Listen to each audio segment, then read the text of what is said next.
बच्चों, आज जो हम पढ़ने जा रहे हैं, हमारे अध्याय का नाम है मौर्य काल से गुप्त काल तक का राजनीतिक एवं आर्थिक इतिहास। एक बार पुनः हम अध्याय के बारे में चर्चा करेंगे। अध्याय का नाम है मौर्य काल से गुप्त काल। कहाँ से कहाँ तक? मौर्य काल से गुप्त काल। बिल्कुल, मौर्य काल से गुप्त काल तक के राजनीतिक और आर्थिक इतिहास को आज हम जानने चले हैं। तो स्पष्ट रूप से आप समझ गए होंगे कि आज जो हम लोग पढ़ने जा रहे हैं वो आपको मौर्य काल से लेकर के गुप्त काल तक के राजनीतिक और आर्थिक इतिहास को हम पढ़ने जा रहे हैं। ठीक है, तो इसको हम अंग्रेजी में भी जरा पढ़ लेते हैं। Political and economic history from the Maurya to Gupta period. कहने का मतलब यह है कि मौर्य काल से गुप्त काल तक का जो राजनीतिक और आर्थिक इतिहास है उसको आज हम लोग जानेंगे। तो आइए हम सबसे पहले परिचय करते हैं मौर्य काल से गुप्त काल के बारे में। हड़प्पा सभ्यता के पश्चात, किसके बाद? हड़प्पा सभ्यता के बाद की बात है। 1500 ईसा पूर्व से 1000 ईसा पूर्व तक भारतीय इतिहास की विषय वस्तु ऋग वैदिक काल पर केंद्रित रही है। बहुत अच्छा प्रश्न बन रहा है कि हड़प्पा सभ्यता के बाद, और वो समय है 1500 ईसा पूर्व से लेकर के 1000 ईसा पूर्व। समय बताएंगे जरा आप लोग। 1500 ईसा पूर्व से लेकर 1000 ईसा पूर्व। बिल्कुल, 1500 ईसा पूर्व से लेकर के 1000 ईसा पूर्व तक का जो कुछ भी इतिहास लिखा गया है, जो भी इतिहास का वर्णन किया गया है ना, वो सारी बात जो है वह किस काल पर आधारित है? तो याद रखिएगा कि ऋग वैदिक काल पर आधारित है। उसी को कहा गया है कि हड़प्पा सभ्यता के पश्चात 1500 ईसा पूर्व से 1000 ईसा पूर्व तक भारतीय इतिहास का जो विषय वस्तु है वह आपको ऋग वैदिक काल पर केंद्रित है। किस काल पर केंद्रित है? ऋग वैदिक काल पर केंद्रित है। अगर आपसे कोई पूछ दे कि बताइए कि ऋग वैदिक काल पर यदि केंद्रित है तो ऋग वैदिक काल का समय अवधि कब से कब तक रहा है? 1500 ईसा पूर्व से लेकर 1000 ईसा पूर्व तक। बिल्कुल, बहुत अच्छा। 1500 ईसा पूर्व से लेकर के 1000 ईसा पूर्व तक के काल को हम लोग ऋग वैदिक काल कहते हैं। यहाँ तक क्लियर है? चलिए, तो अगर आपसे पूछे कि हड़प्पा सभ्यता के पश्चात का जो समय, हड़प्पा सभ्यता के बाद का जो विषय वस्तु इतिहास में लिखा गया है वह किस काल पर आधारित है? ऋग वैदिक काल पर आधारित है। ऋग वैदिक काल पर आधारित है। ऋग वैदिक काल कब से कब तक माना गया है? 1500 ईसा पूर्व से लेकर के 1000 ईसा पूर्व तक माना गया है। चलिए आगे। इसके बाद है कि इस काल में ऋग्वेद की रचना हुई। बिल्कुल स्पष्ट है, जैसे ही इसका नाम है ऋग वैदिक काल, इसका मतलब है कि उस काल में, यानी कि 1500 ईसा पूर्व से 1000 ईसा पूर्व के बीच में ऋग्वेद का निर्माण हुआ होगा। बात समझ में आ रहा है कि नहीं आ रहा है? चलिए, तो ऋग्वेद का जो निर्माण हुआ वो किस अवधि के अंतर्गत हुआ है? 1500 ईसा पूर्व से लेकर के 1000 ईसा पूर्व तक। ये भी बात आपको क्लियर हो गया होगा। इसके बाद है ऋग्वेद से इस काल की राजनीतिक सांस्कृतिक स्थिति का पता चलता है। ऋग्वेद से जो है आपको हड़प्पा सभ्यता के बाद के समय का राजनीतिक और सांस्कृतिक स्थिति का पता चलता है। हड़प्पा सभ्यता के विपरीत वैदिक कालीन सभ्यता एक ग्रामीण सभ्यता थी, और हड़प्पा सभ्यता के बाद जो है हड़प्पा सभ्यता के विपरीत बता रहा है कि एक सभ्यता जिसका नाम है आपको वैदिक कालीन सभ्यता। और वो जो वैदिक कालीन सभ्यता थी वह आपको याद रखिएगा कैसी सभ्यता थी? शहरी सभ्यता थी या ग्रामीण सभ्यता थी? तो याद रखिएगा यह एक ग्रामीण सभ्यता थी। और इसको याद रखना तो बहुत ही आसान है, क्योंकि वेद वगैरह जो पढ़ा, वेद के बारे में या धर्म कोई सांस्कृतिक कार्यक्रम के बारे में जितना ग्रामीण क्षेत्र में आपको अधिक रुचिकर होता है उतना शहरी क्षेत्रों में नहीं होता है।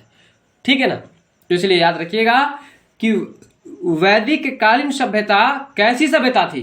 ग्रामीण सभ्यता थी। वैदिक कालीन सभ्यता, जैसे ही वेद की चर्चा हो तो याद रखिएगा कि वेद, रामायण, महाभारत कुरान, ये सब अधिक से अधिक पढ़ने को और अधिक से अधिक देखने को कहाँ पर मिलता है? गांव घर में मिलता है। इसलिए याद रखिएगा कि यह एक ग्रामीण सभ्यता थी, यानी कि वैदिक कालीन सभ्यता कैसी सभ्यता थी? ग्रामीण सभ्यता थी। कैसी सभ्यता थी? ग्रामीण सभ्यता थी। और ऋग वैदिक काल कब से कब तक रहा है? 1500 ईसा पूर्व से 1000 ईसा पूर्व तक। बिल्कुल। हड़प्पा सभ्यता के बाद का समय जो है वह किस काल पर आधारित था? ऋग वैदिक काल पर आधारित था। आगे चलेंगे। 1000 ईसा पूर्व से 600 ईसा पूर्व तक उत्तर वैदिक काल में 3 अन्य वेद, सामवेद, यजुर्वेद और अथर्ववेद की रचना हुई है। अब यहाँ से 2-4 प्रश्न सीखेंगे हम लोग। आप पीछे की क्लास में पढ़े थे कि सबसे प्राचीन वेद किसको माना जाता है? ऋग्वेद को। और इसका स्पष्टीकरण यहाँ पर बिल्कुल आसानी से हो रहा है कि 1500 ईसा पूर्व से 1000 ईसा पूर्व के बीच में किसका निर्माण हुआ? ऋग्वेद का निर्माण हुआ।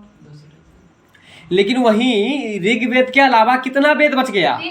3 वेद, है कि नहीं? और वो जो 3 वेद है उसका रचना 1000 ईसा पूर्व से लेकर के 600 ईसा पूर्व के बीच हुआ है। बात समझ में आया कि नहीं आया?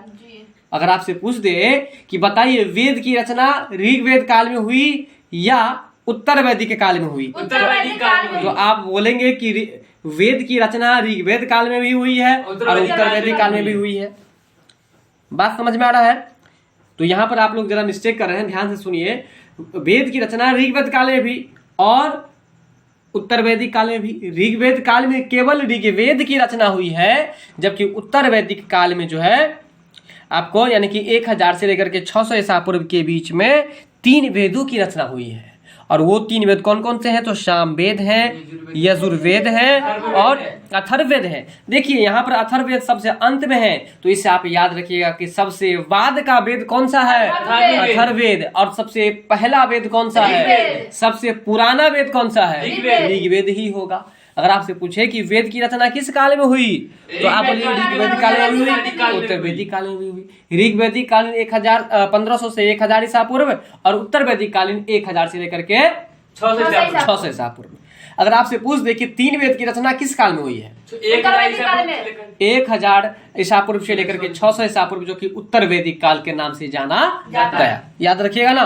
बिल्कुल। तो चलिए, अगर आपसे पूछ दे कि उत्तर वैदिक काल में किन किन वेदों की रचना हुई है? 3 वेद की रचना। सामवेद, यजुर्वेद, अथर्ववेद। देखो पुनः फिर से बोलिए जोर से। सामवेद, यजुर्वेद और अथर्ववेद। और ऋग्वेद काल में किस वेद की रचना हुई है? ऋग्वेद की। बिल्कुल। तो याद रखिएगा ना आप लोग। चलिए चलते हैं हम लोग अगले प्रश्न पर। इस काल में राजा निरंकुशता की ओर अग्रसर हुआ। ठीक है, अब निरंकुशता पहले समझिए कि क्या होता है। निरंकुश का मतलब क्या होता है वो समझिए। देखिए निरंकुश का मतलब क्या होता है, इस पर जरा हम चर्चा करते हैं। निरंकुश का मतलब होता है कि जब राजा अपने क्षेत्र में, अपने साम्राज्य में शासन बड़े ही कठोरता से करते हैं, बड़े ही कठोरता से करते हैं और जनता के हित में, मतलब जनता के कल्याण के तरफ जरा भी परवाह नहीं करता है, तो उसे ही हम लोग निरंकुश शासन कहते हैं। एक बार पुनः समझिए निरंकुश शासन का मतलब। जब राजा अपने राज्य में शासन कठोरता से करता है और जनता के कल्याण की तरफ थोड़ा भी ध्यान नहीं देता है, थोड़ा भी परवाह नहीं करता है, तो उसे ही हम लोग निरंकुश शासन या निरंकुशता कहते हैं। तो आइए, इस काल में राजा निरंकुशता की ओर अग्रसर हुआ, मतलब आगे बढ़ा। समाज में महिलाओं की स्थिति जो है बहुत ही दुर्दिन हो गई, यानी कि हरास हो गया। और समाज में चतुर्वर्ण व्यवस्था, समाज में कैसी व्यवस्था? चतुर्वर्ण। चतुर्वर्ण का मतलब होता है 4 वर्णों में जो बट गया था। पढ़े होंगे आप लोग, ब्राह्मण, बोलिए, क्षत्रिय, वैश्य और शूद्र। तो ये चतुर्वर्ण व्यवस्था स्थापित हो गई। बात समझ रहे हैं?